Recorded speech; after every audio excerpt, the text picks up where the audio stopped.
foreign policy objectives. And we do all of this with less than 1% of the national budget.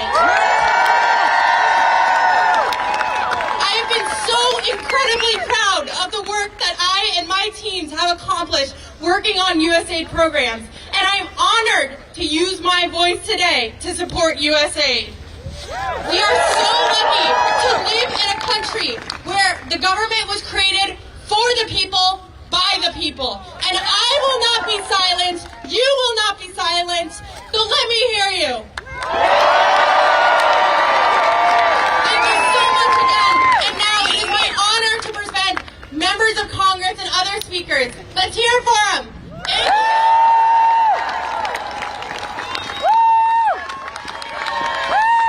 Thank you. Thank you, Isabel. Thank all of you for coming. I'm proud to represent the great state of Maryland, the United States Senate. So first, let's give it up for Isabel and all the patriotic Americans who helped organize this rally. And I want to hear it loud and clear. Hey, hey! Hey, hey! Ho! Elon Musk has got to go because this... Ho, ho! Elon Musk has got to go. Ho, ho. Elon Musk has got to go. Because this is about taking back our country and doing it now. Make no mistake about it. Elon Musk's effort to a gift to China, it's a gift to Russia, it's a gift to our adversaries around the world. Putin's cronies immediately put on X Musk, end quote. So this is not America first, this is America in retreat, and we are not going to retreat from American values. So it has nothing to do with government efficiency and everything to do with something that's going to harm our national interests. In fact, if you talk to American military leaders, they will tell you that AID is an essential and cost-effective part of our overall foreign policy and national security strategy, because AID makes us safer here as we save lives around the world. AID helps make us safer by providing greater stability in very combustible parts of the world. AID supports our values by helping democracy movements around the world. And AID fights disease around the world, which not only saves lives around the globe, but helps prevent them from spreading and killing Americans right here in the United States of America. So, getting rid of AID makes us all less safe. It is also downright illegal. You know, I looked at the Constitution again the other day, and it's pretty clear that presidents are not kings. They don't get to decide to cherry pick the law. This is not like a la carte. The law is the law, and President Trump needs to obey all parts of that law. And Elon Musk, he may get to be a dictator at Tesla, and he is trying to play dictator here in our nation's capital, but he does not get to ignore the law, and we need to shut down the Musk operation.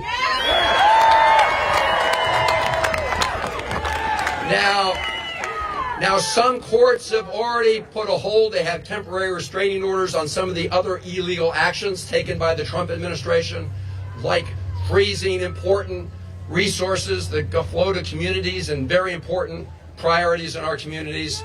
And I am confident that we will also see the courts put an end to this illegal action with respect to AID. And make no mistake, what's happening in AID is just the test case. Is just the test case for what they want to do throughout the government, which is they want billions billionaires to take over the process. And so you're right, we should have no business as usual in the United States Congress. And Senator Schatz and I have said no Trump appointees to the State Department if they don't reopen AID.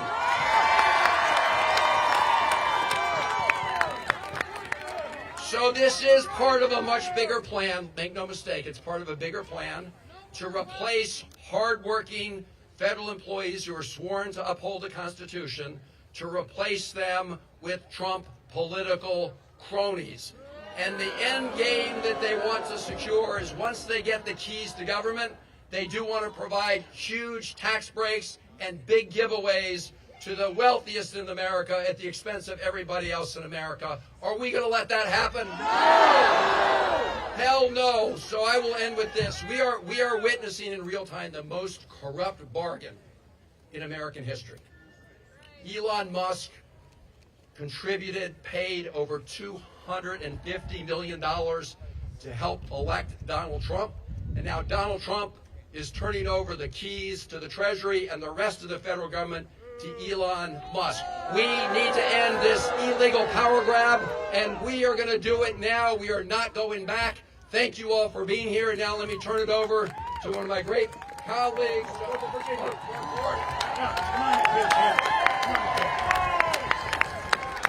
First of all, any Virginians in the House?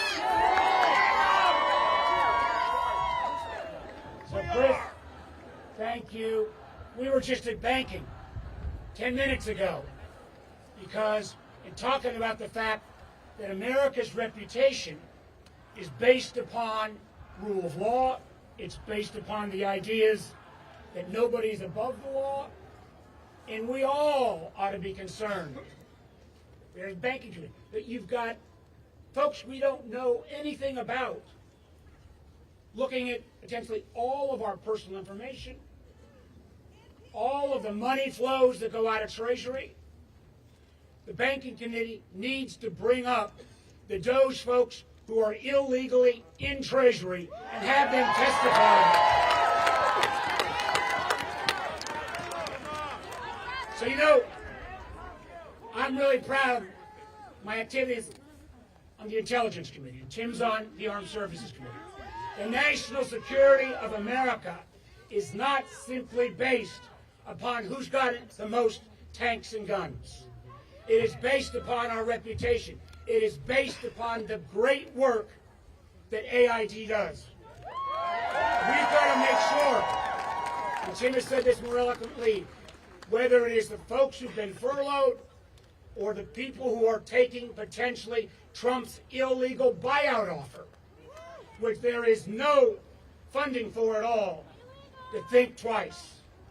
We've got to make sure we get the AID workers back, get AID reopened, because as Chris said, where this is being celebrated right now is Beijing.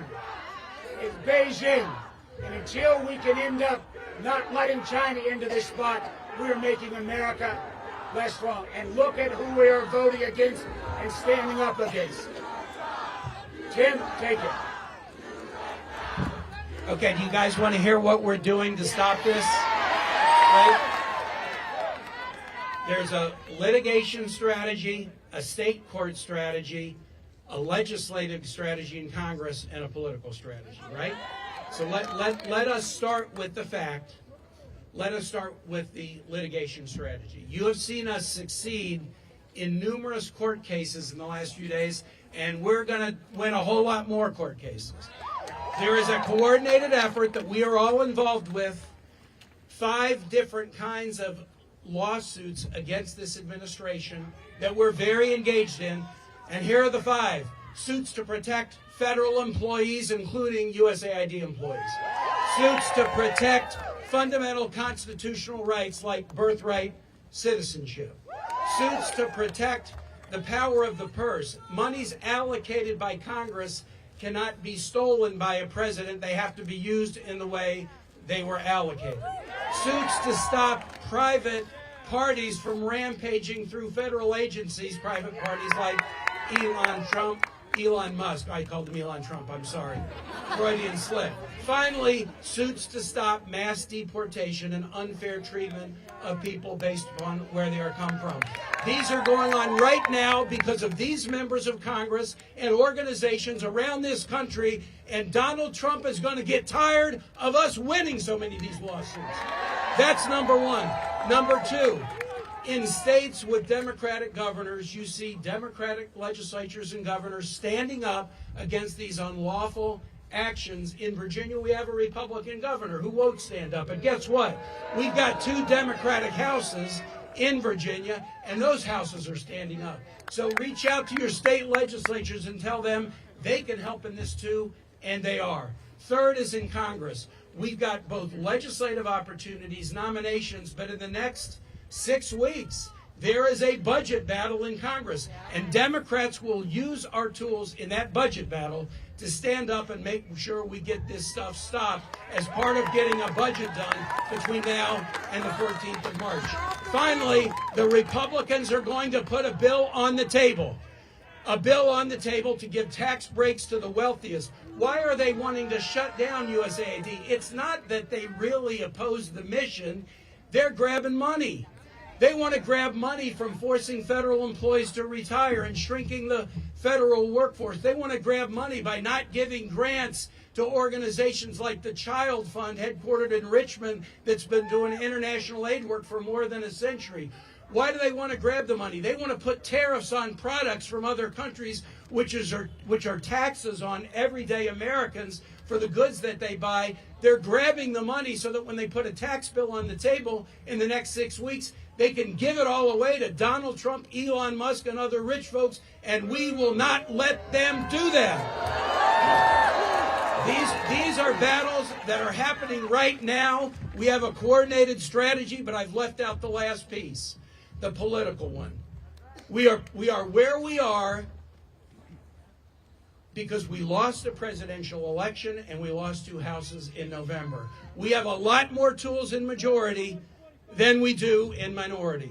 I'm very happy in Virginia because the first big race that's going to show America what it thinks about a new Trump term is the governor's race in Virginia in November. If you are here and you're a Virginian, in that opening round, let's show the American public a right direction to counter the wrong direction. So for those of you who say you want something done, I'll go back to it. States, courts, Congress, politics, we need it all. Thanks. Let me just say, you're going to see us do our job. And here's what I ask you. Don't just show up here. Don't just show up here. They're not choosing. I'm with community health centers today in Virginia. They're getting shut down in red parts of the state and blue parts of the state. If you don't show up at your local elected officials, at your state legislators, we're only going to break this when we have Republicans willing to stand up as well. Put the pressure not just on us, but on everyone, every elected official level. That's the only way we're going to win this. Thank you.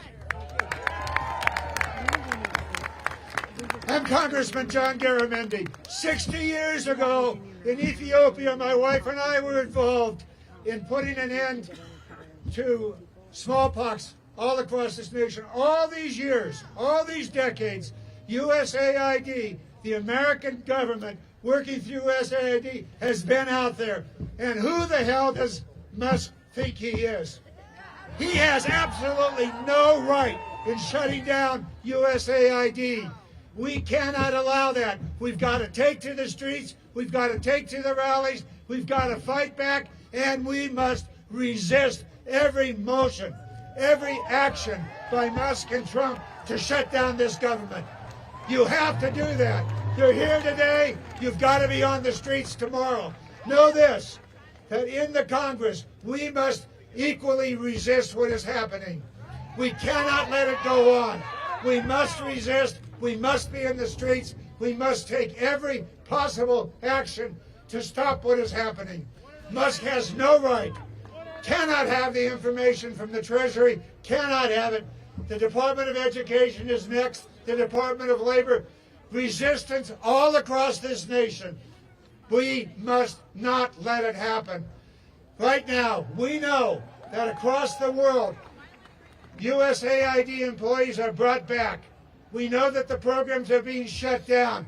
Don't let it happen. Resist at every motion. And for those of us in Congress, it is no and hell no. If you expect our help, then this has to stop. Let me introduce my colleagues in Congress. Bill Keating from Massachusetts. I want to tell you this. For those of you that are here, that are workers, that have worked for the State Department, that have worked for USAID, I want to thank you for your work. You're making our country strong, and I want to tell you, you are the great. Do your job! Do your job!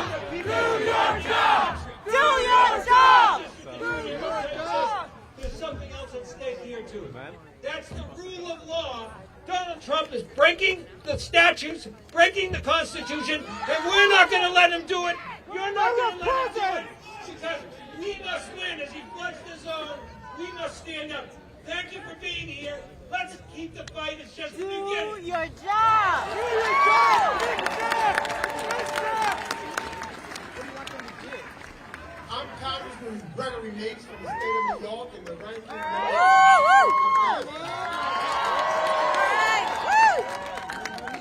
and I'm here today first to say thank you to the hard-working men and women of USAID. They are heroes, they are sheroes, they are working Americans who have taken an oath not to a king but to a country.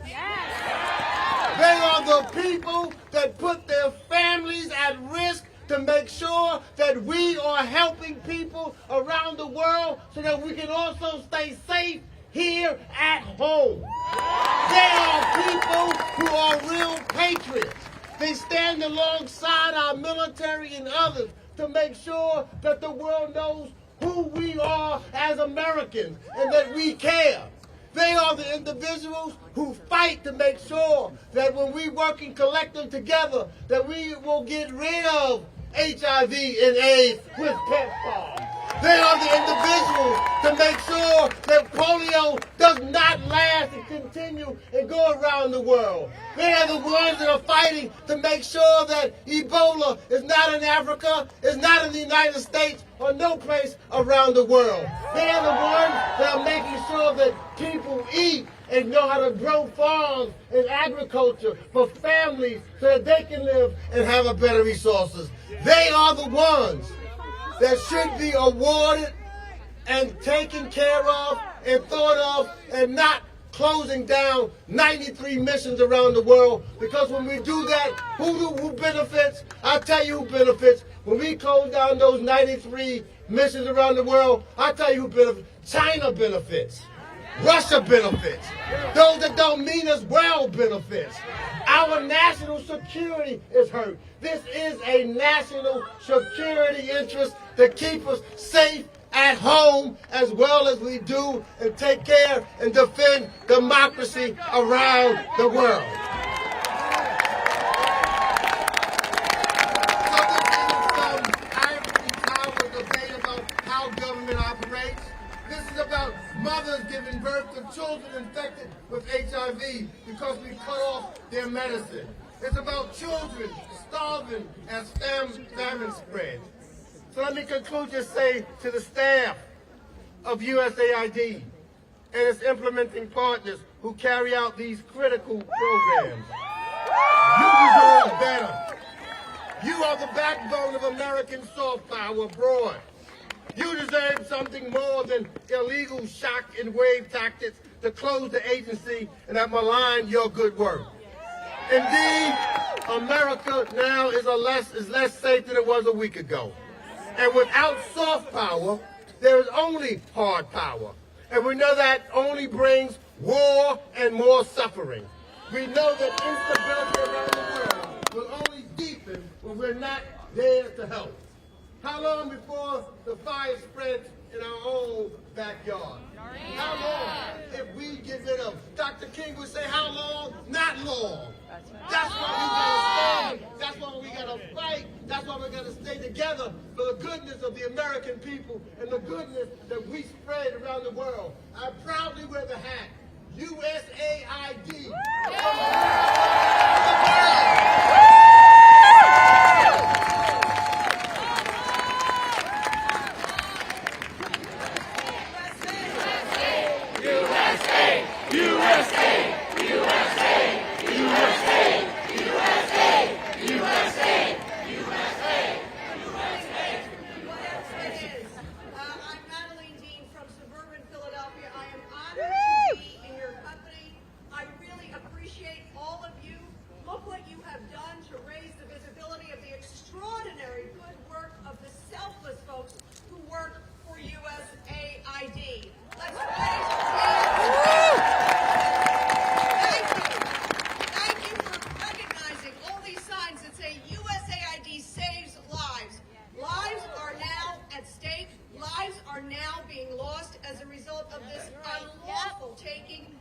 grotesque cruelty of the Trump administration. For those of you who said, do your job, that's exactly what we have to do, and that is exactly why we are standing here. Let's go!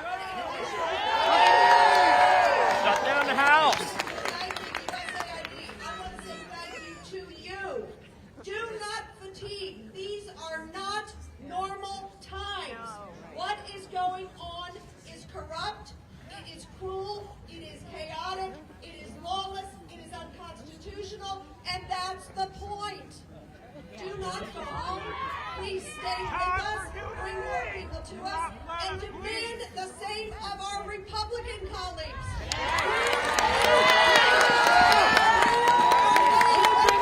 Stand up to this lawless administration, a president who swore an oath that he doesn't even understand. I don't think he even read it.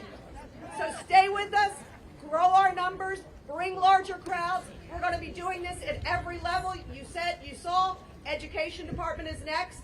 This is intentional. They don't want an educated electorate. They want to sow fear and chaos so that they can grab the power and the money to themselves. Stay with us. Demand the Republicans join us and speak out. Thank you.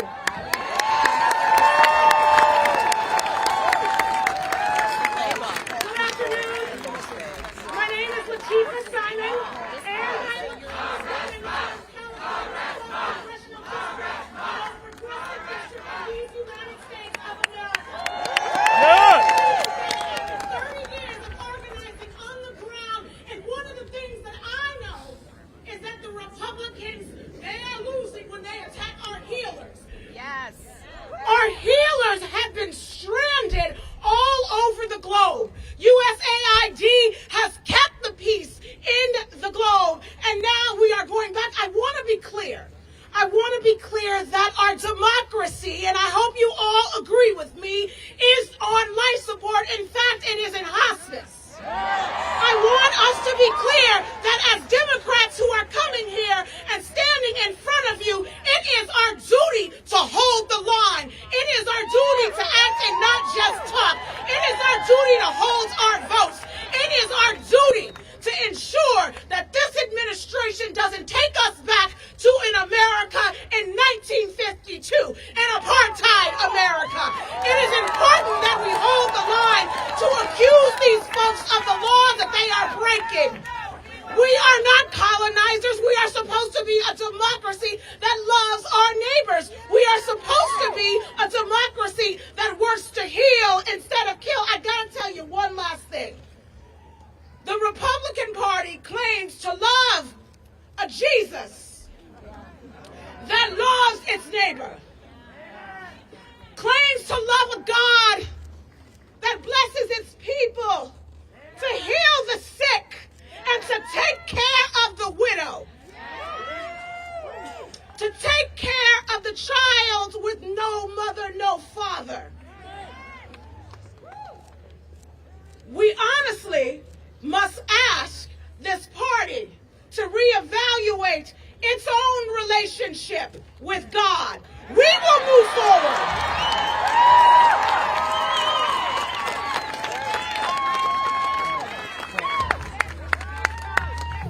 I'm Congressman Jason Crow from Colorado.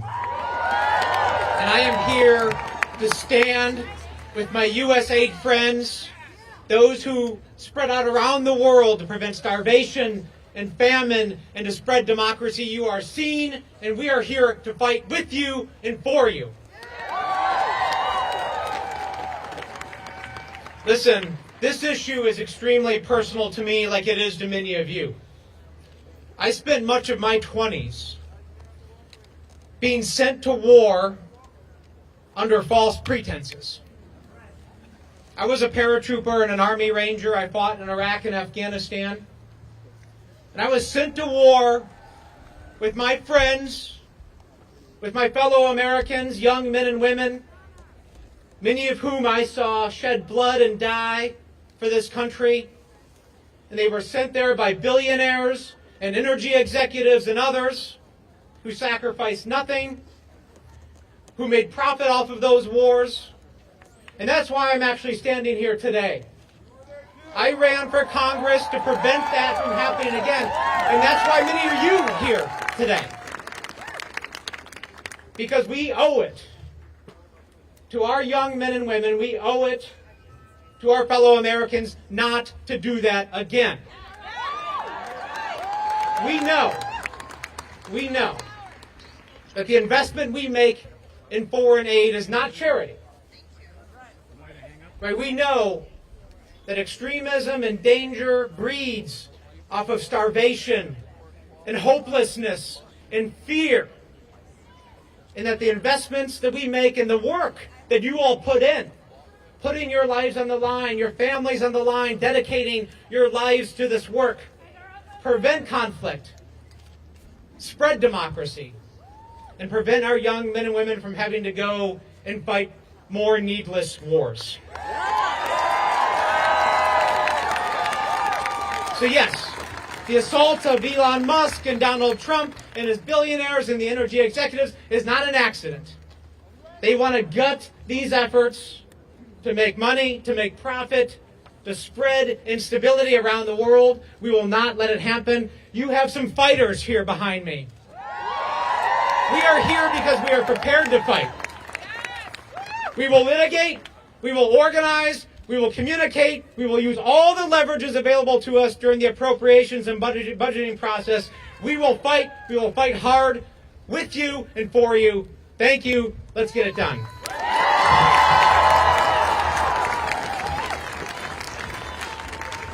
Thank you, Jason. I'm Dina Titus. I represent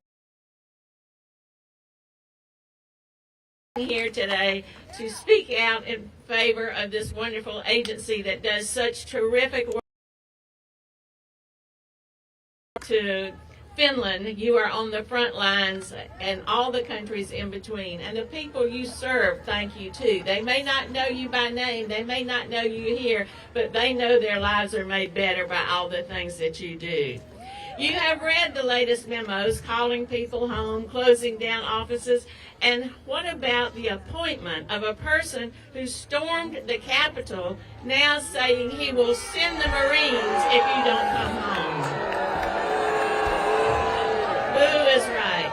We just have to ask, have they gone mad? Have they gone mad?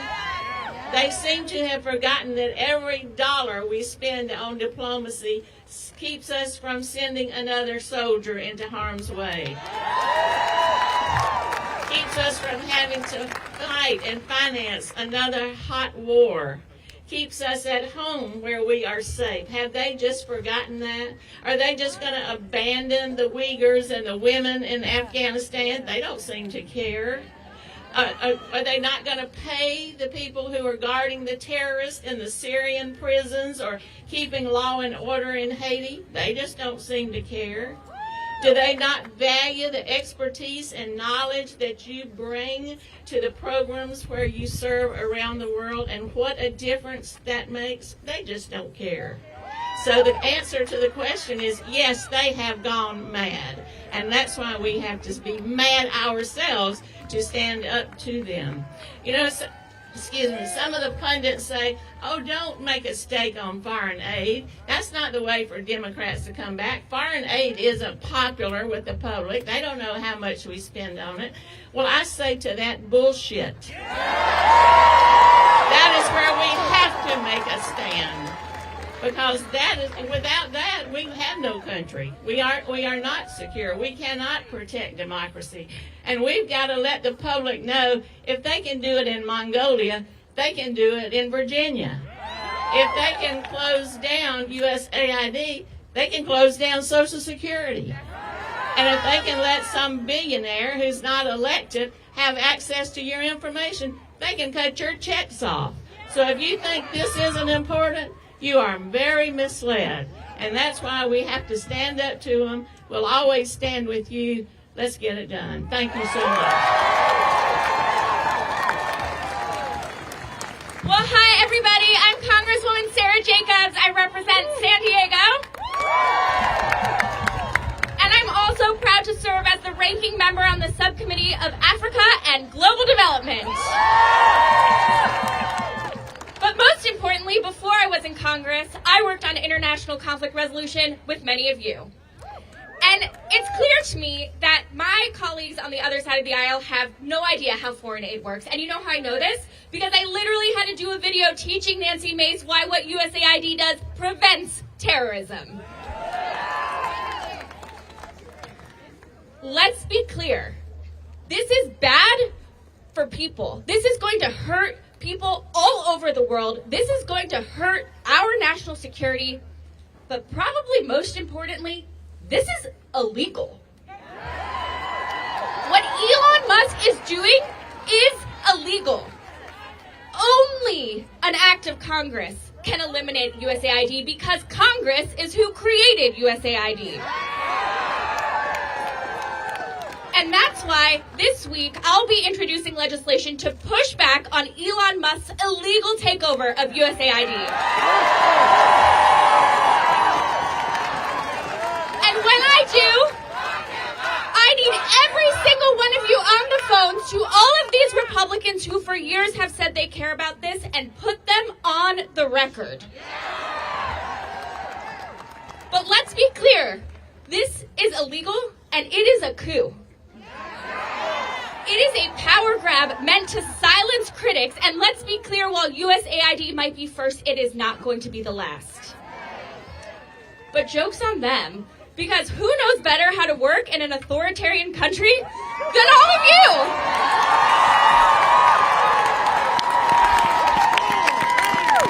So we are not going to sit back and take this, are we? We're not going to allow Elon to sentence millions of kids to poverty or death, are we? And we are not going to let an unelected billionaire take over and destroy our country, are we? Thank you all so much for everything you do. We're going to keep fighting. We're going to win this. Thank you again.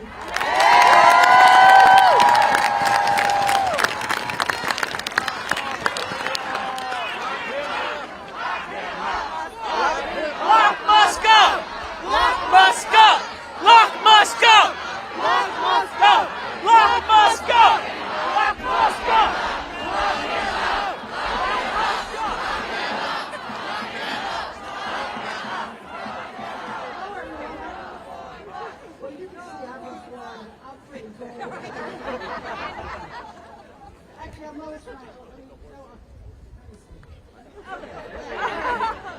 Whoa, okay.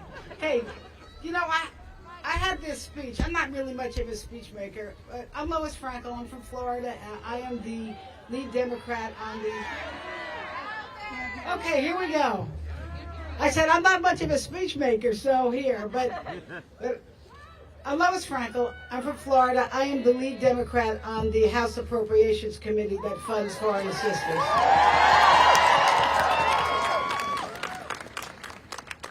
You know, I really think I could just read your signs, and that would be my speech, right?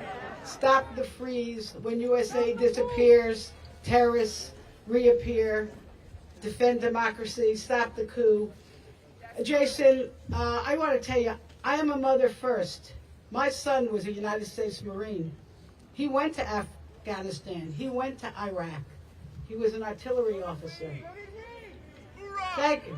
Wait, I want to just say it. But he came back, and you know where he went next? USAID.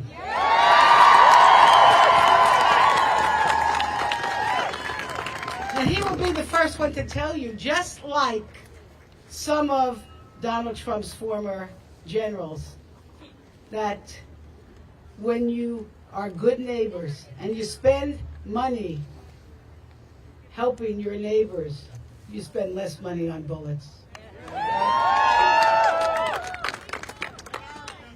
I want to... Your generals, you're right. They were your generals. So you see this little packet?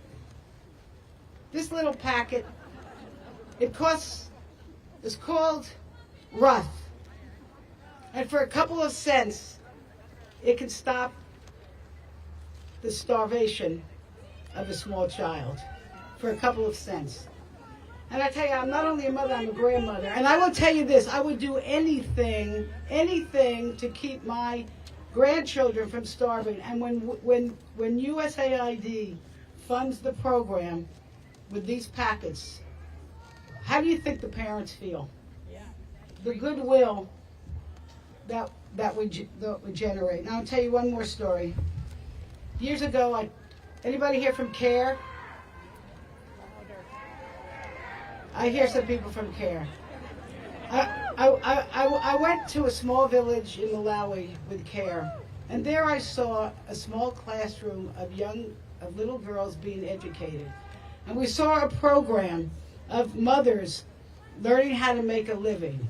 Now, why should we care? Here's why we should care.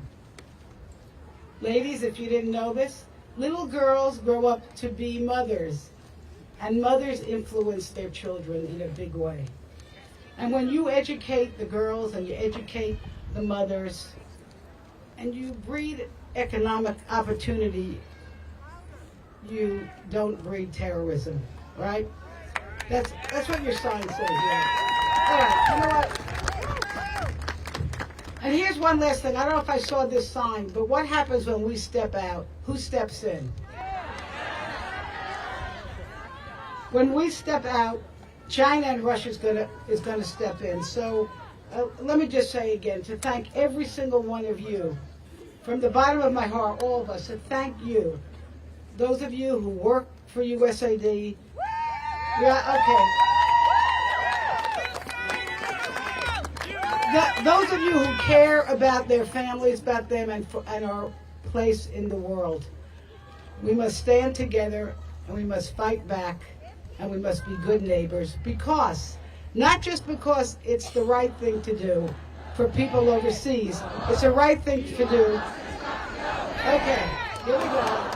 Elon Musk has got to go, hey, hey, ho, ho. Elon Musk has got to go, hey, hey, ho, ho. Elon Musk has got to go, hey, hey, ho, ho. Elon Musk has got to go, hey, hey, ho, ho. Elon Musk has got to go. And we gotta fight back. Let her finish her speech.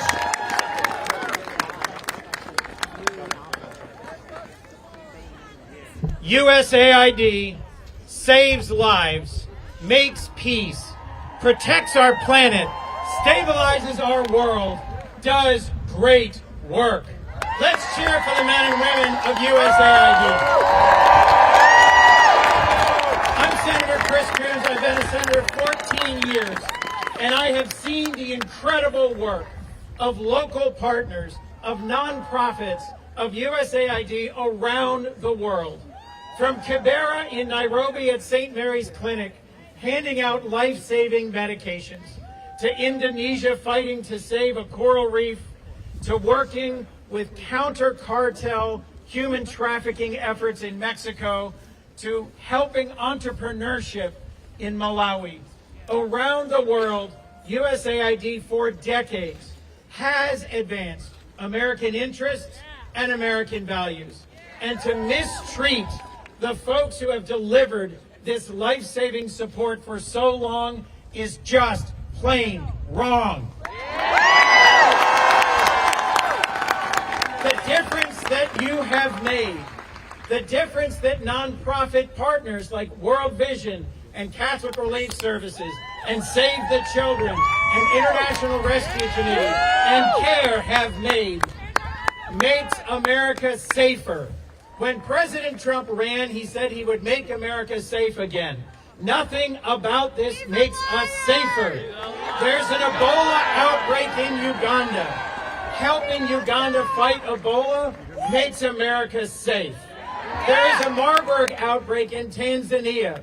Helping Tanzanians fight Marburg makes America safe.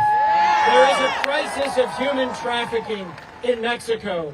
Persuading young people not to join gangs, not to be trafficked, not to be taken advantage of, makes America safer. Working to destroy landmines left behind by conflicts, working to rebuild economies made unstable and unsafe by conflict, makes America safe. So, all of these illegal actions of recent days will be challenged in court, will be challenged on the floor of the Congress, and will not stand. If Doge wins and our foreign aid is completely shut down, if Elon Musk wins and our foreign assistance completely ends, who will cheer and who will win? The cartels will win. Terrorists will win, Russia will win, China will win. This effort is not efficient, it is not sane, it is not respectful, and it does not make America safe. So let's pull together and tell the real story of foreign aid and the ways that it saves lives, advances our values, and makes our world a better place. Thank you all very much. Stanton, Congressmember from Arizona. They are cheering in Beijing and Moscow and every corner of the globe where our adversaries have been praying for a retreat of American leadership.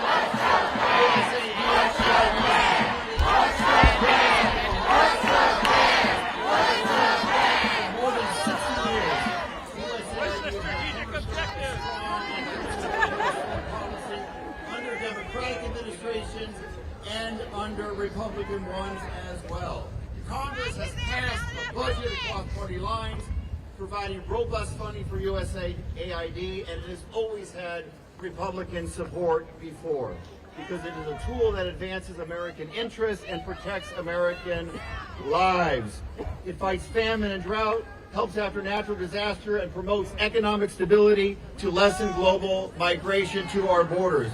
And to the China hawks across the aisle, you know that this action, illegal action by Trump and Musk, hurts our ability to compete with China's Belt and Road Initiative. What is your plan?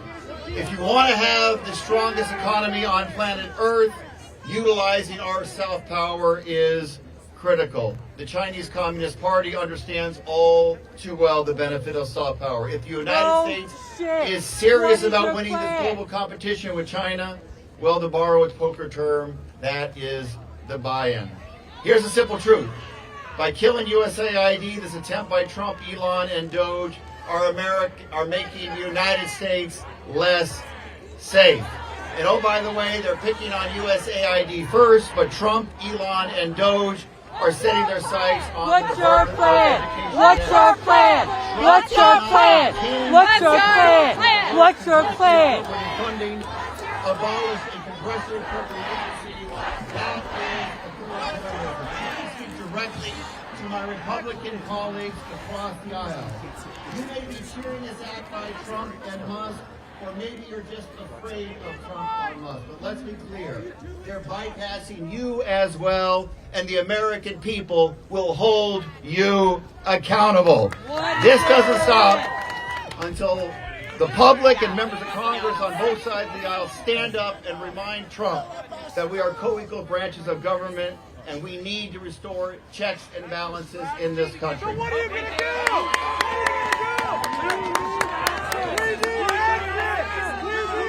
Ladies and gentlemen, my name is Cory Booker, and it is time for us to fight. And let's be clear. Let's be clear about how we can fight.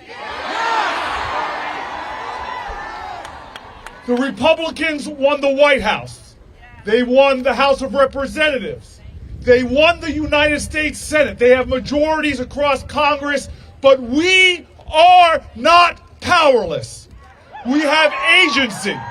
And we all must join together and fight in these ways. But the first thing we cannot do is allow them to weaken us by us turning against each other. This must be a coalition that grows and grows and grows. There can be no bystanders in this fight. It is time that we understand the only thing necessary for wrong to triumph is for right to do nothing, for right to be silent. And so understand this. There are legislators walking through here, but these are the ways we're going to fight. First of all, in the United States Senate, we will not cooperate.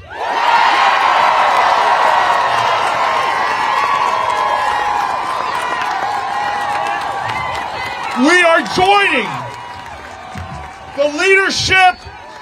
We are joining the leadership already stated by Brian Schatz of Hawaii that we will cooperate with no appointments when it comes to the State Department, no appointments when it comes to foreign policy.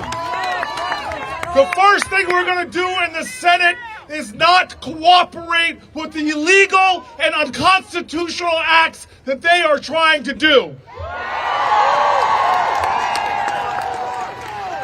The second thing we are going to do, and we met this morning, it is in the legal perspective. The second thing we are going to do is we are going to fight this legally in every way we can. We will fight their violation of civil service laws. We will fight their violation of civil rights laws. We will fight their violations of separation of powers. We will fight their violations of our Constitution of the United States of America. We will not shut up. We will stand up. We will speak up. We will rise up. It is time, as the African spiritual says, for us to lift every voice in condemnation of what's going on.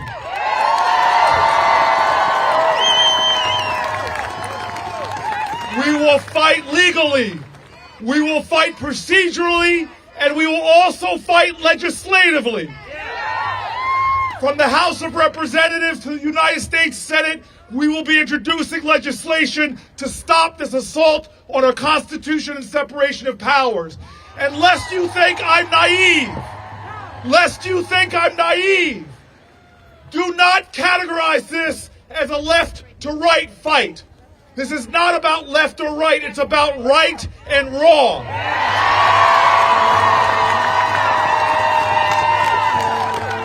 This is not about demonizing a political party. It is about telling the truth about Donald Trump's actions and Elon Musk's actions. We must, as a people, appeal to the consciousness of those moderate Republicans that we can get to stand with us on legislation to save USAID.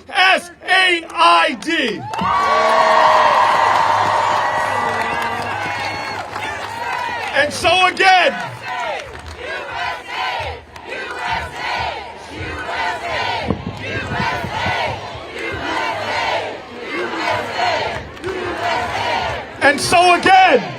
again, we are going to fight procedurally and shut down any processes we can that are complicit in this. We're going to fight legally in the courts across our country. We're going to fight legislatively as well. But the most important way we fight, the most important things all of us have to do together, whether you are a United States Senator or a Congressperson or just an American citizen who is pissed off. Let me tell you this. All of us must speak up. All of us must speak truth to power. This is still the United States of America. You have a voice. You don't just have a voice if you're a billionaire. You have a voice. You don't just have a voice if you're the President of the United States. You have a voice. You don't just have the voice if you're connected or elected. You have a voice. We have already shown as Americans that we can push back and stop Trump. We did it in 2016 with health care. We stopped Trump. We've done it before with his efforts to stop federal funding to our veterans and first responders just about a week ago. We are not powerless. We have agency. This is a democracy. One person matters. Everyone matters. And so the last way we have to fight is by standing together, building our coalition, reaching out to people. Just because you don't agree with everybody on everything, pull them into this fight. Because the work that USAID does is to protect America. The work that USAID does is to protect Americans from terrorism and instability, protect Americans from infectious diseases, protect Americans and the global order that helps this nation thrive. You all know what you do with bullies. You stand up to them. But this is not a playground. This is our nation. Donald Trump will not win. History is replete with leaders like him that tried to divide, tried to tear up constitutional orders, tried to break the law, tried to demean and degrade the innocent. History is replete with people that tried to do that. And I only know one way to stop them.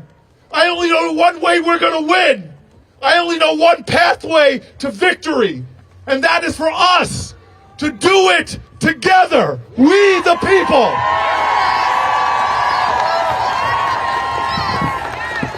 Ladies and gentlemen, don't give up.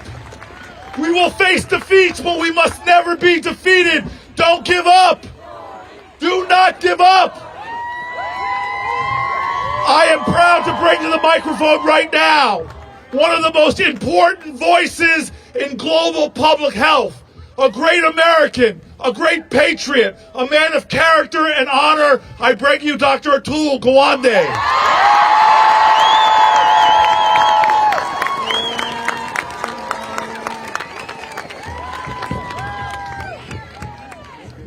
Here is what we need to do. We need to make the people who are harmed seen. We need the pictures of the people who are being hurt today.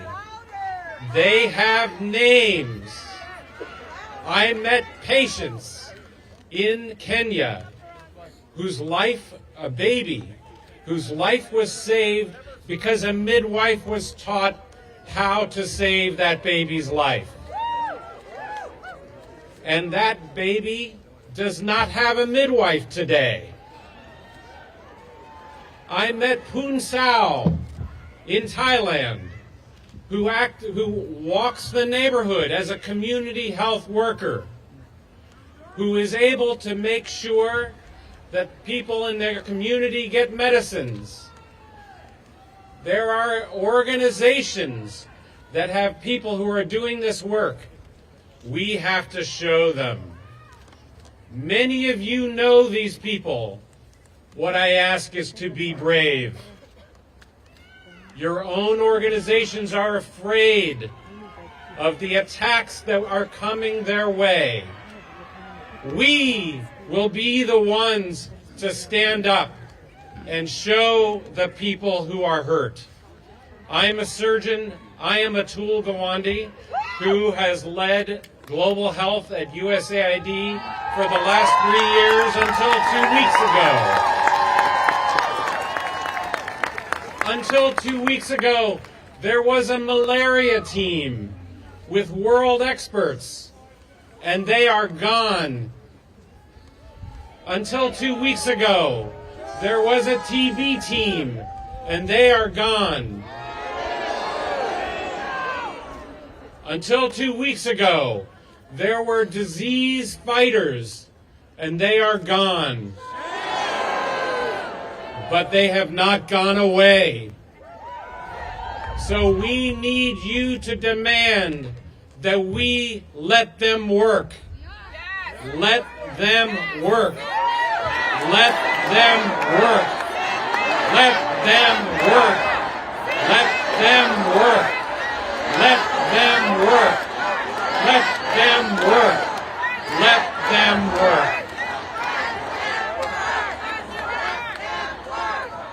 They have called this shock and awe. It is shock and destroy. You cannot dismantle a plane and fire the crew in mid-flight.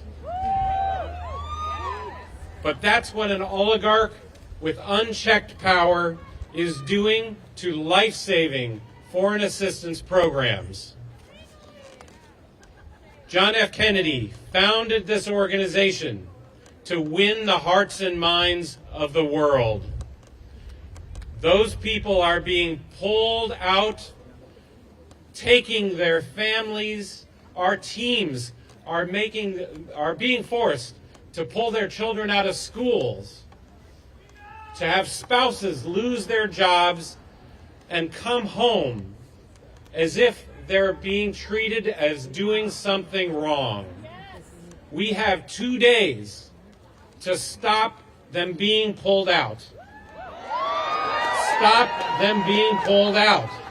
We must demand that we let them work. Let them work. Let them work. Let them work. Let them work.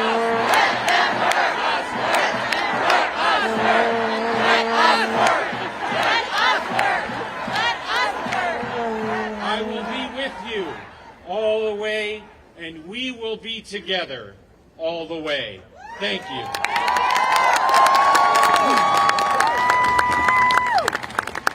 Let them work. Let them work.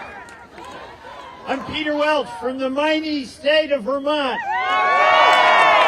All right. Somebody who's got to stop this lawless and cruel policy. Marco Rubio, he's the Secretary of State. He's got to take responsibility. Marco, let them work. Let them work. And I just want to say one thing.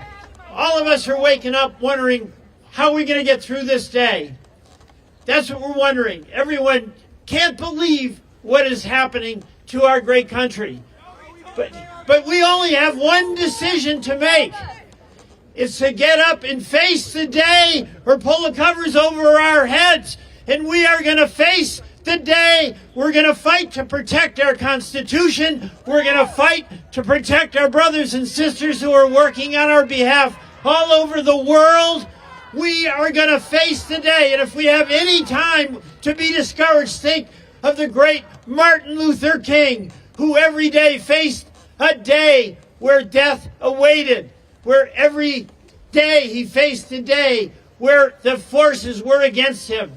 But what he found was love and community with the people who worked with him to fight for civil rights. We fought to end the Vietnam War.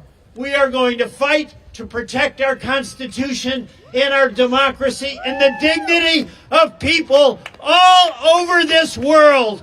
We are not going to let Trump destroy our souls and our hearts. Let them work. Thank you.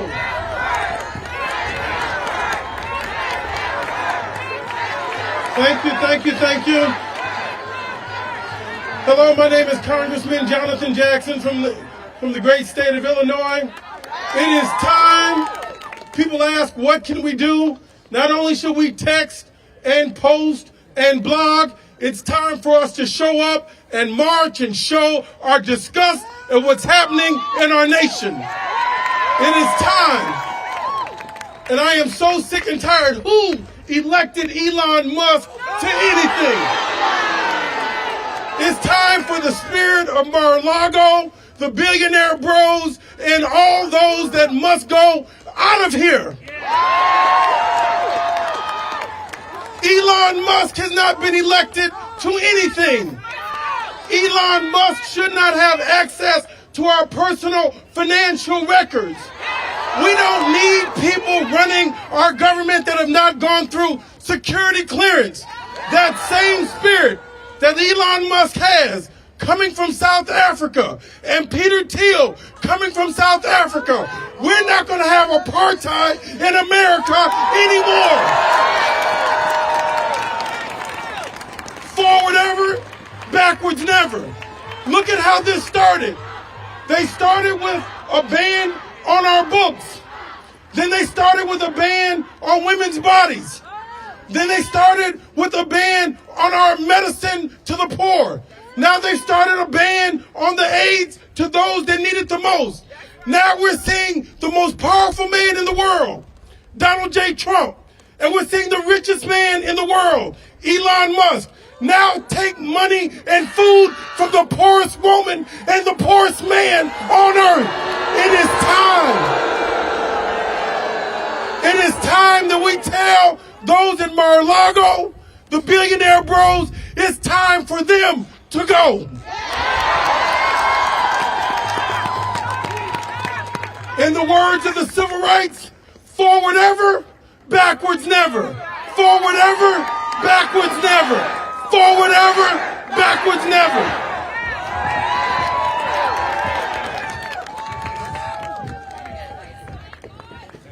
I got it. All right, hi everybody. My name is Bama Athreya, and until 2 weeks ago, I had the honor to serve as a Deputy Assistant Administrator at USAID, the greatest agency in the U.S. government. And I did have to get a top secret security clearance before I started working there, as I recall. Now, I've been following some of this stuff on social media that they've been saying about USAID lately, and there are a couple things that I just don't get, like some words that are getting thrown around, like radical. I asked myself, why would people associate USAID with the word radical? And I started thinking about the work that I had been working on, with my team at USAID. And, we had a lot of work on children, youth, and families. And so I think about, us and the stuff we did, and, we supported partners that would actually, find orphans and children who had been abandoned by their parents and place them with loving, caring families around the world.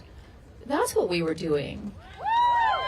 And then we kept working with those children and those families to make sure that they had safe places to go to school and get an education. And then as they got a little older, we gave them the confidence and the tools and the skills through our programs to be able to get jobs or start small businesses if they wanted to, and pay it forward, lift up others in their community through the work they were doing. That's what we did. And, so I thought about this word radical, and I really associated it with terrorist organizations that wanted to recruit those young people. Groups like ISIS and Al-Qaeda and criminal gangs through Latin America that wanted to recruit those young people, but they couldn't, because those young people have options. They have options for a better future and a safer future. They're safer because of the work we do, and we're safer because of that work. So, who's cheering today? ISIS is cheering. Al-Qaeda is cheering as we recall thousands of people around the world who show up every day to work thinking not about themselves, but thinking about what they can do to make that child safer, to make that family healthier, to give those young people hope.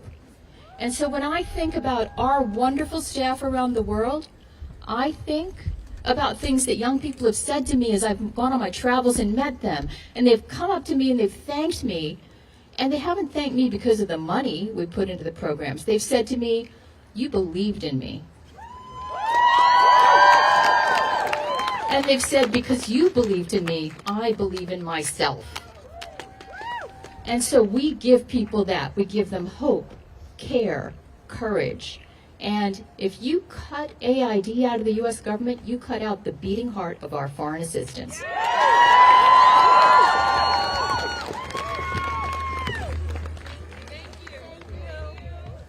My friends, I'm Jeremy Knindike. I am a former USAID official. I am proud to be here with all of you today. I am proud of the work that we have all done on behalf of the American people to better the world.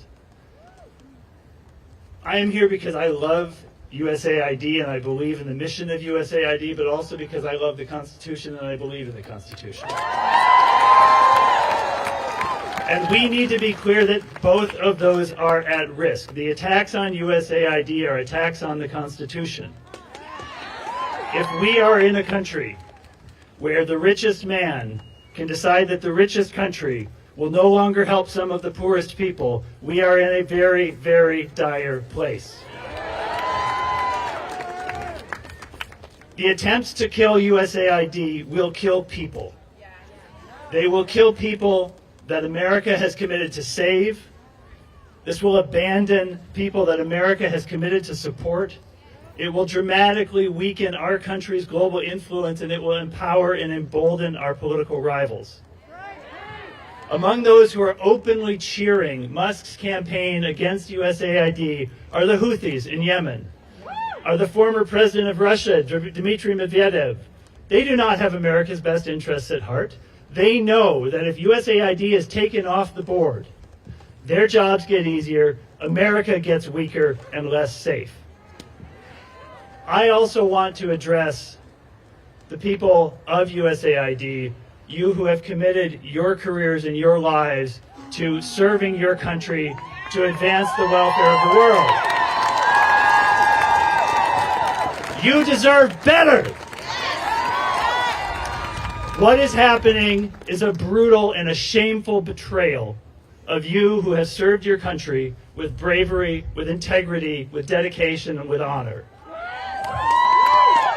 You have been forward deployed on reconstruction teams in war zones. You have brought the global HIV epidemic under control. You have fought famines. You have stabilized fragile economies. You have charged headlong into Ebola hot zones.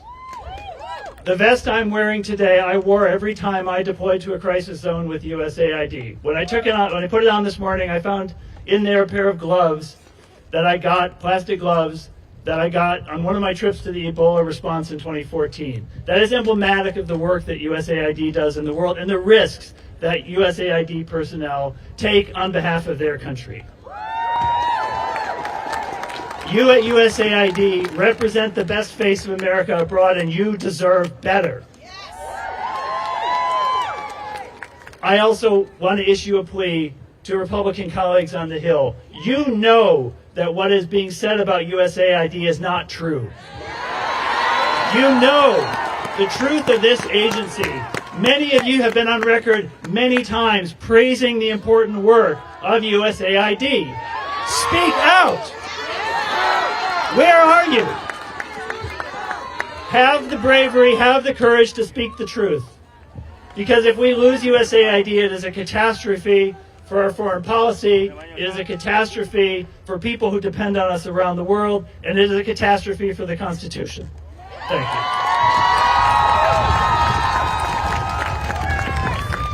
My name is Chris Milligan, and I served my country for 31 years at USAID.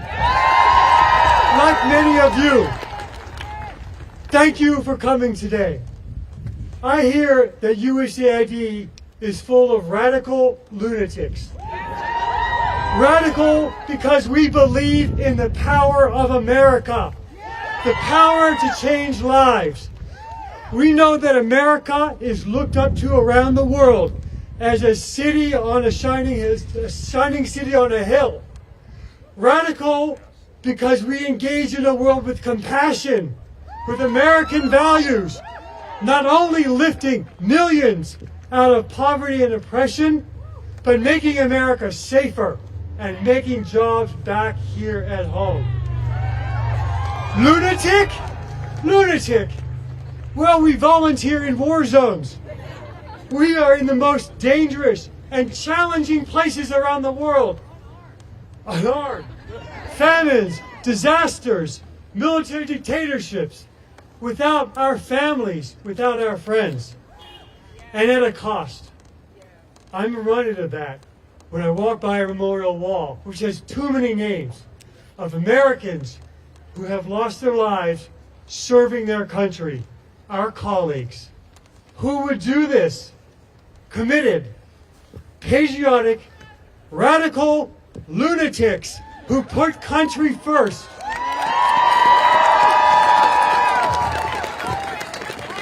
I proudly served as USAID's counselor in the first Trump administration, and let me tell you something. We did incredible reforms, and we strengthened the workforce. What we're seeing now is quite different. So I ask, what's changed? Most programs now on hold supported President Trump's priorities in his first administration. In fact, every dollar spent is approved by the Secretary and requested as part of the President's budget. So I ask, what's changed?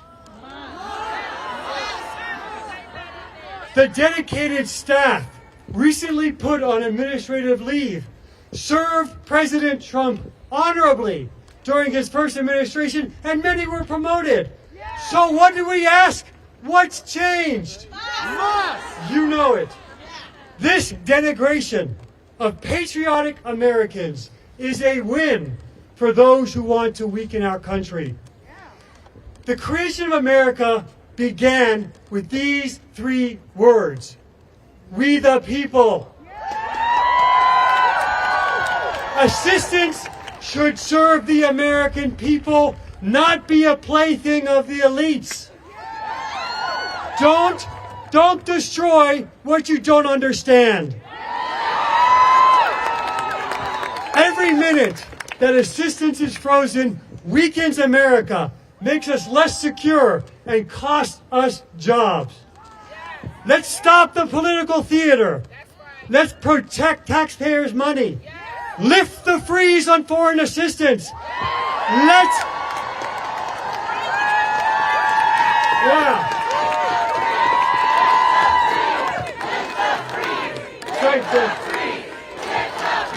Let patriotic Americans serve their country. Let patriotic Americans serve their country. Untie America's hands. Let's make America safe again. Thank you.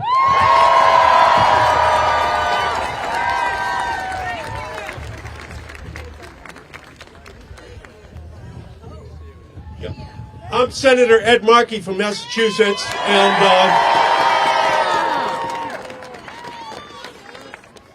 what's dangerous is that people who work for USAID are wearing masks to protect themselves from us.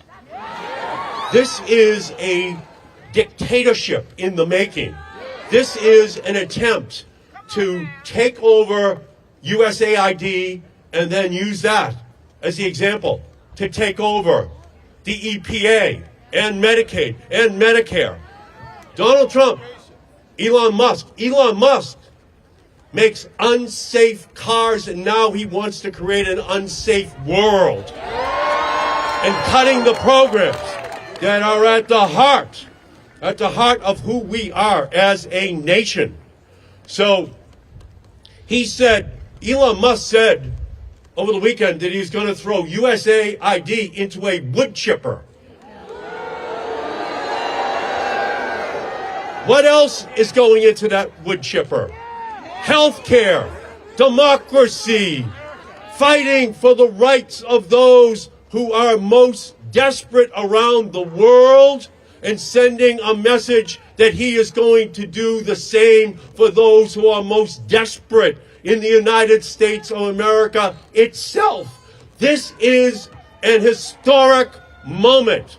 This is the time when we have to stand up and to fight, to not stand on the sidelines, to have people by the millions are going to have to stand up and protest. When we come back here the next time, there should be hundreds of thousands and millions of people descending on Washington, D.C. We need a march for freedom. We need a march for democracy. We need a march for justice, not just for people in our country, but all around the world. We are the moral force of the world. We are a democracy that people look up to. That building, that Statue of Freedom is the most famous building in the world. And there's a reason, because in every village in the world, in every hut in the world, they know that the United States stands for freedom and liberty. And that building is a symbol to all of them of what they and their countries should aspire to. When I went to Liberia, USAID was there to help with Ebola.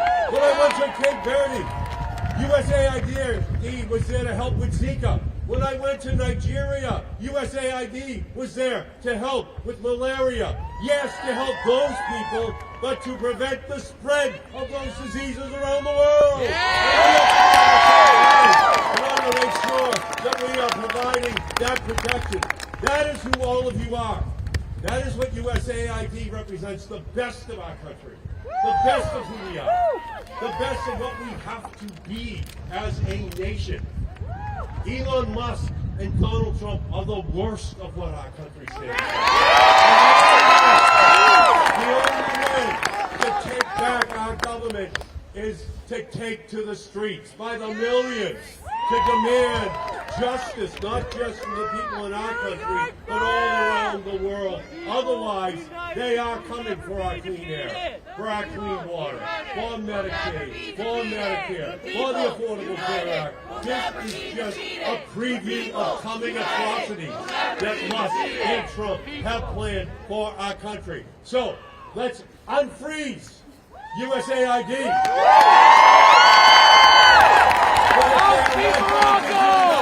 Let us get up and fight. Let us get up and resist until we have reclaimed the reason why we fought that American Revolution, and it was to make sure that we never again lived under a dictator, that never again did one person decide what our country stood for. Let's get up and fight. Let's go and get it done.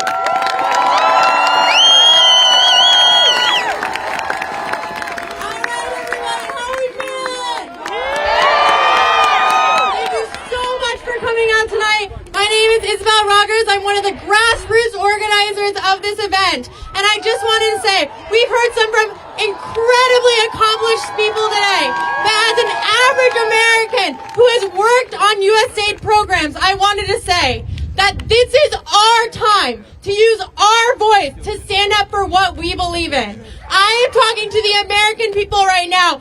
Call your senators, sign these petitions, do not let democracy die.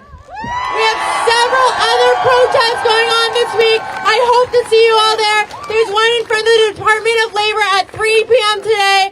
And if you have any more questions or want to know more about our organization, go to USAIDstopwork.com. Thank you again. And let me hear you say, USAID! USAID! USAID! USAID! USAID! USAID! USAID! USA! USA! USA! USA! USA!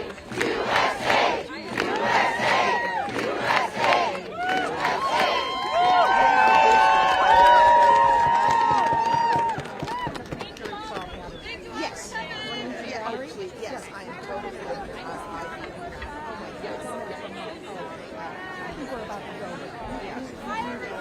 Hey, how you doing?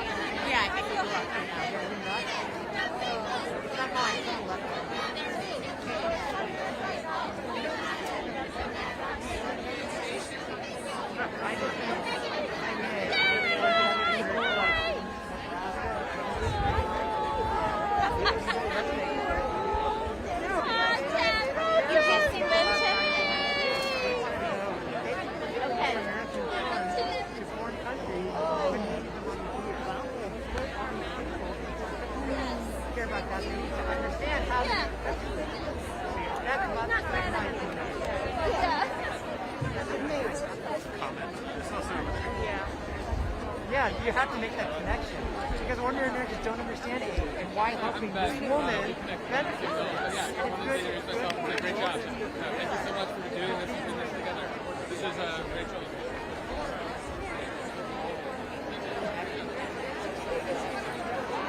That's hard work. I am happy. Yes, I did.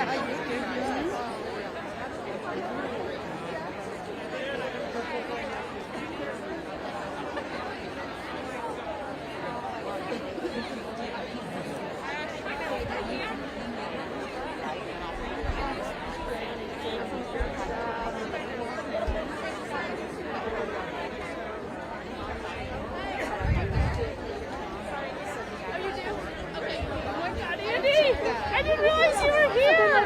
I think I know the first time. Oh, it's so good to see you. Good. How are you? You're in town? You're in town?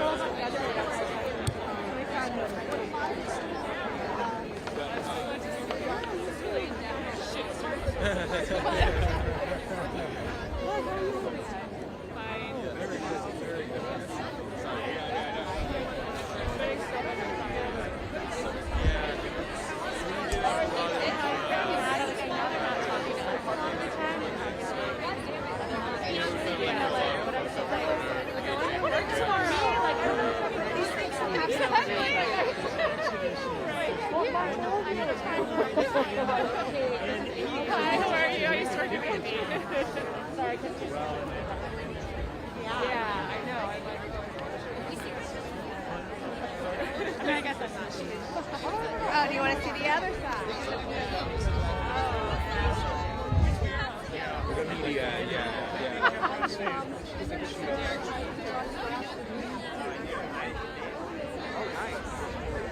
Are you with Pam?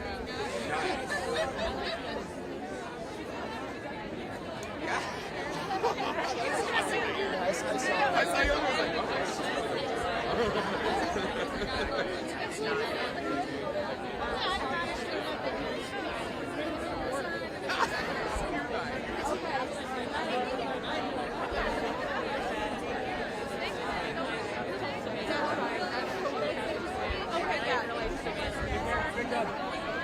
I don't know what I was next of anything. This came out of nowhere. Honestly, came out of nowhere. Hi. Yeah. Yeah. Thank you. Aren't they fabulous? She doesn't ask me about it anymore. She just says.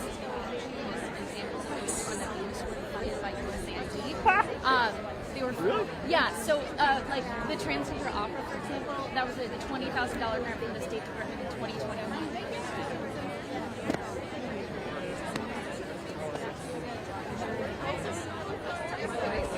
It's shitty. It's shitty.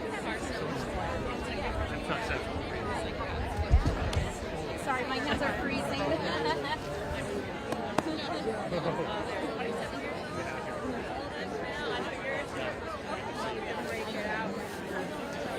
I'll just say 10 seconds. Okay, I no. That's it. I'm not trying to. So I just kind of wanted to get your reaction to what does it say those are the main programs that we consistent that they weren't funded by us? Well, I'm not right. So I'm no longer with AID, so I don't have a formal role in responding. However, as someone because the truth and the reality are not. So they have to resort to lies, they have to resort to gas. In those organizations reach out to me because they can't get any information from within USAID. So there's a lot of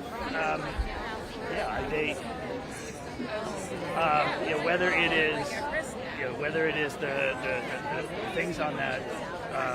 What's the opposite of the fact sheet that the White House put out? The false sheet that the White House put out, or whether it's the lies that keep getting repeated about the so-called condoms for Gaza, which, by the way, if you were to actually spend that much on condoms at the rate USAID pays, that would be more than 1 billion condoms. No one ever was trying to send 1 billion condoms to Gaza. It's ridiculous, and it just, again, all they have are lies and gaslighting. And it's really, really important to just speak the truth of what this agency is and what this agency does. So you see this as kind of intentional, not, Oh, 100%. No. I mean, they are conducting a disinformation campaign in order to kill this agency. That's what's happening. I just wanted to introduce myself. I emailed with a Tom to try and get your mom back in the musician. Oh, okay. I will follow up. Okay, yeah, I was talking to one of your producers about going on Chris Cuomo's show last night, and it didn't come together. But I'm happy to talk. That'd be great. Okay, I'll follow up very good. again. Sure I'll thing. reference this. Now you see my face, Okay. and you know I'm a Face of the nice, name. friendly person. And here's my card, by the way. I'm fully following this. I don't know if it's breastfeeding or not, but I'm on the same. Hi, Colette with Reuters. Oh, hi. This is Julio. Hi there. We just want to chat with you again about what you said. Yeah. And if you could speak to the whole point of when this perception of USAID workers being radical, this agency being radical. Can you talk a little bit?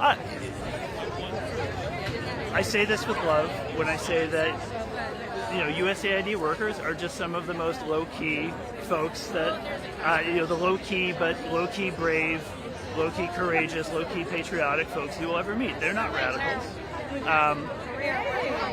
Most of them, in normal times, would go through their entire careers without ever making it, without ever being in the news, without ever, being in the public eye in any way. And what is radical is to talk about patriotic Americans who have served their countries, patriotic Americans who have served their country in war zones, in epidemic hot zones, as if they are criminals, as if they and their service are somehow harming this country.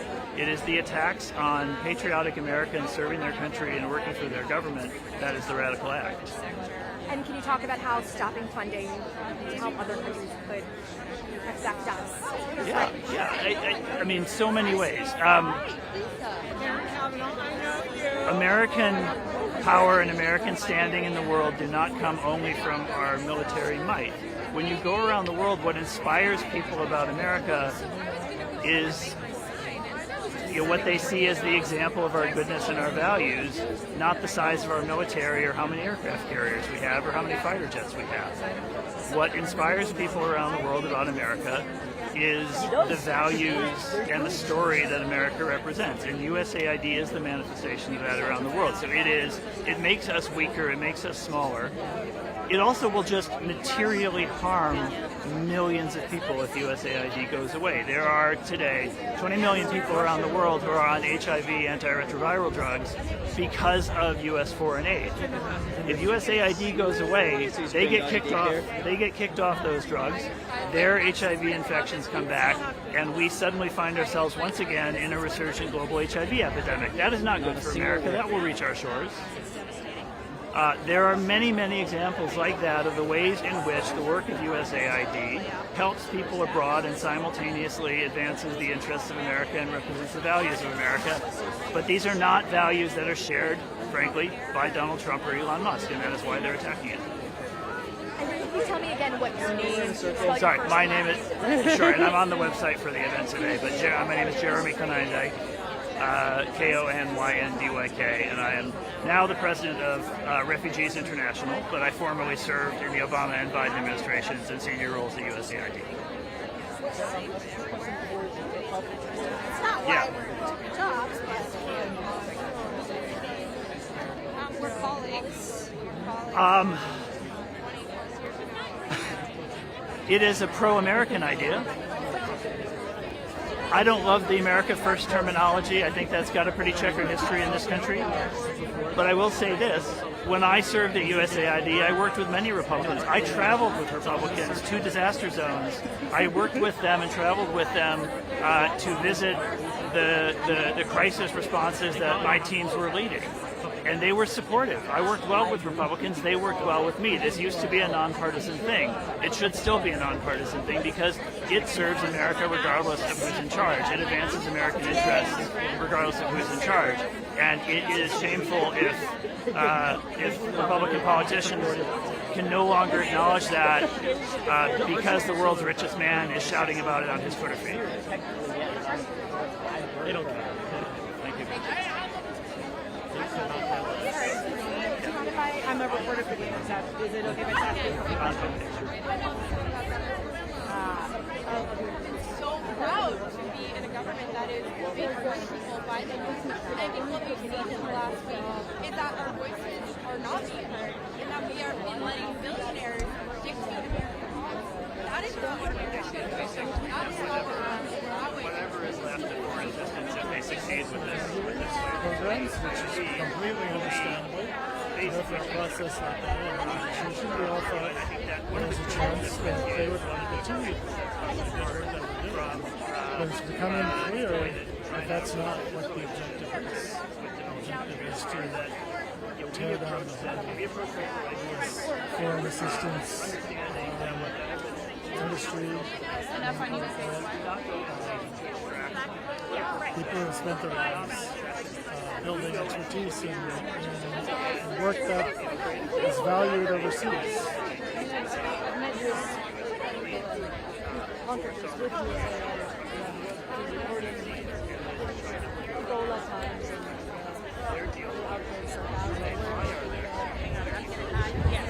I always thought it's like a partisan thing.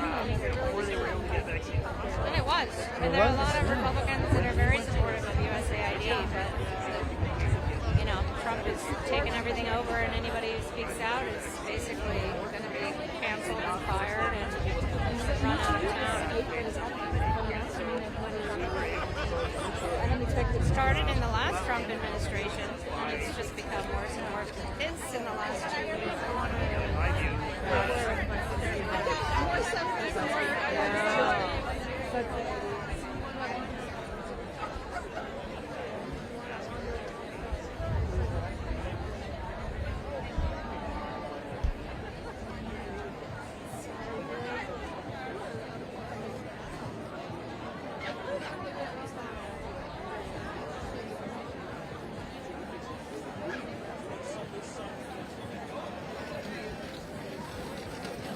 I was just hoping to see more people I know.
Not like a let's take out.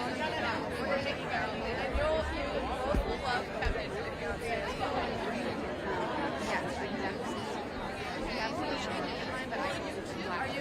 Are you just writing it out? That's okay. So places to do a lot of.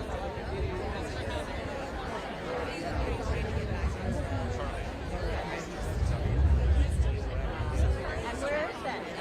Helped you get it done. So it's going to be on there very. Yeah. Okay.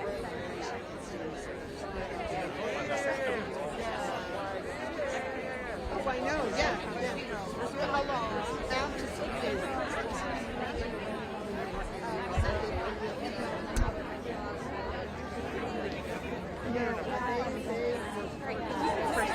You say your first name for me. Sure. My name is Camille Manukian. C-A-M-I-L-L-E. Camille Manukian. M-A-N-O-U-K-I-A. And what's your what happened? So I was an institutional support contractor for the Office of HIV/AIDS and the Global Health Bureau at USAID. And last week we got the notice that we were laid off with very little prior notice or communication from our employer. And now we're just fighting to save the entire agency. Our jobs are gone, but hopefully the agency will remain, and one day we can come back and continue doing the work that we love to do. And how long have you been doing your job? And tell us a little bit about the work that you're doing and what happened. Yeah, so I was 1 month away from hitting my 2-year anniversary. I moved to DC for this job. It was my dream job. I worked on the President's Emergency Plan for AIDS Relief, PEPFAR, which works to send medicine, life-saving medicine, to about 20 million people around the world. And since 2003, when it was started by Bush, and was supported by both sides of the aisle for the past 20-some years, it has saved upwards of 26 million lives. So that was the work we were doing every day, day in, day out, working on ending the AIDS epidemic around the world and saving lives. And can you tell us, what do you hope will happen next? You heard a lot during during this protest. Do your job. What do you feel It's so hard to say because it does feel a little demoralizing right now. I think the speed at which this has happened is on purpose. Of course, we've been hearing a lot of people talking about that. But I just hope that people, I guess, keep up with Trump and just keep fighting and not let him tire us out. I want our representatives to save American jobs. Like, this is almost 10,000 American jobs that have been wiped out in the past week and a half. And if he's successful with USAID, I'm concerned that he will just start targeting other agencies. We've been seeing it with the NIH, we've been seeing it with State Department, with the Department of Education, and I'm just worried that we're the first domino and he's going to just try to keep knocking everything down. So we need to speak up now and not let this happen, because it's not just going to be us, it's going to impact thousands and thousands of Americans' livelihoods. And after that, then the whole economy will be impacted. So. And Elon and other people that are real supporters of yours say that there's wasteful spending, there's too much money, other countries should be supporting what we do internationally. What do you say to that? So, I mean, I don't want to speak to that too much, but what I do want to say is that USAID has funding appropriated by Congress on a yearly basis, if not more frequently. We send them all of our data and they approve everything. So Congress approves our budget.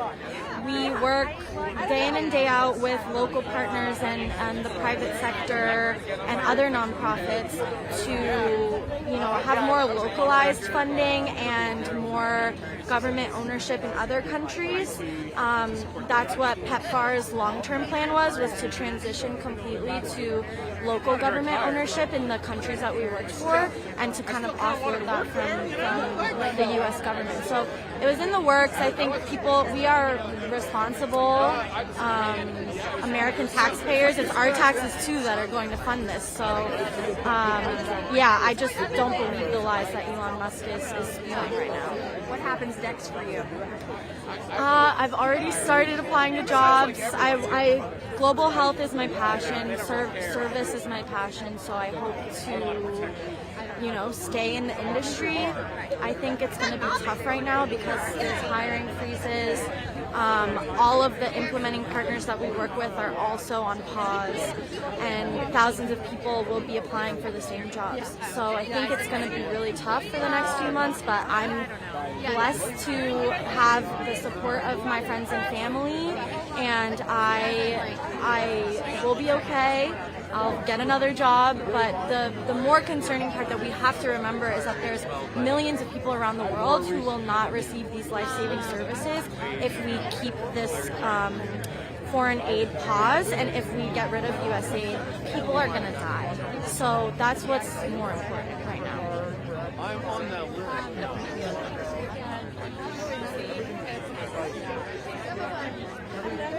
All right, I will just tell them.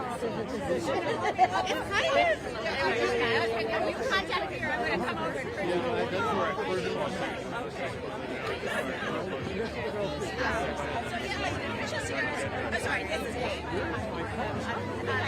Yeah. I mean, there's so many ways, and we just have to look at the broader picture, right? So if we stop funding foreign aid, it will leave a vacuum not only for, our so quote unquote adversaries to come in and fill that space and, have more influence around the world, but it will also lead to greater risk for Americans in terms of the spread of pandemic potential infectious diseases. Some of our speakers were talking about how USAID employees were working to stop an Ebola outbreak right now as the pauses were happening. So USAID protects Americans every day, just preventing,